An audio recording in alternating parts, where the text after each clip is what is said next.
राजा परीक्षित कौन थे? कलयुग के प्रथम राजा परीक्षित धनुर्धारी अर्जुन के पोते और अभिमन्यु के पुत्र थे। जब वह अपनी मां के गर्भ में थे तब अश्वत्थामा ने शक्तिशाली ब्रह्मास्त्र का उपयोग करके उन्हें गर्भ में ही मार दिया था। हालांकि अद्भुत योगेश्वर श्री कृष्ण ने अपनी योग शक्तियों का उपयोग करके उत्तरा के मृत पुत्र को वापस जीवित कर दिया। महाभारत के अनुसार राजा परीक्षित का नाम कुरुवंश के महान परीक्षण के समय उनके जन्म के कारण पड़ा। बाद में उन्होंने भागवत की शिक्षाओं का प्रसार किया और इसकी तुलना एक नाव से की जो लोगों को जीवन की चुनौतियों से निपटने में मदद करती है। पांडवों ने इस दुनिया से जाने से पहले राजा परीक्षित को राजा के रूप में ताज पहनाया था।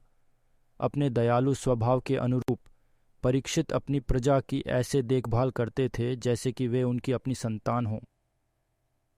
राजा परीक्षित की कथा। एक समय की बात है, राजा परीक्षित अपने सिर पर सुनहरा मुकुट पहनकर शिकार करने गए और उन्हें अत्यधिक प्यास लगी और वे आर्षि शमीक के आश्रम में पहुंचे और उनसे पानी मांगा। लेकिन आर्षि किसी गहरे ध्यान में थे और उन्होंने कोई प्रतिक्रिया नहीं दी। पता चला राजा के मुकुट में कलयुग निवास कर रहा था, तो स्वाभाविक रूप से राजा ने मान लिया कि आर्षि केवल एक मूर्ख व्यक्ति है। राजा परीक्षित ने उन्हें सबक सिखाने के लिए आर्षि के गले में मरा हुआ सांप डाल दिया। लेकिन जब वह घर पहुंचा और मुकुट उतारा तो कुछ अविश्वसनीय हुआ, उन्हें आत्मज्ञान मिला। जब आर्षि के पुत्र श्रृंगी ने यह सुना तो वह अत्यधिक क्रोधित हो गया और उसने राजा को श्राप दे दिया कि 7 दिन में तुम्हें यही तक्षक सांप डस लेगा।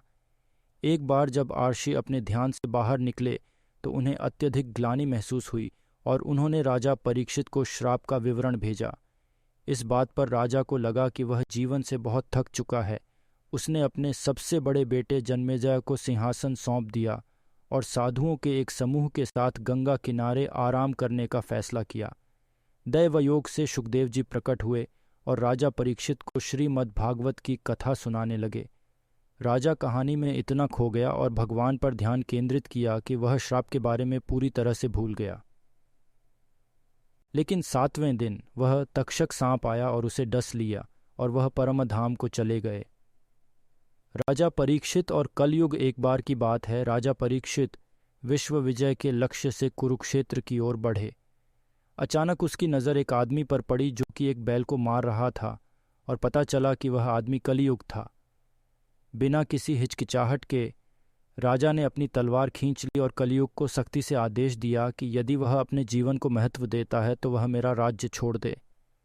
अपनी सुरक्षा के डर से कलयुग ने घबराकर हाथ जोड़ लिए और राजा परीक्षित से पूछा कि उसे कहाँ रहने के लिए जाना चाहिए, आपका राज्य तो पूरी दुनिया में है।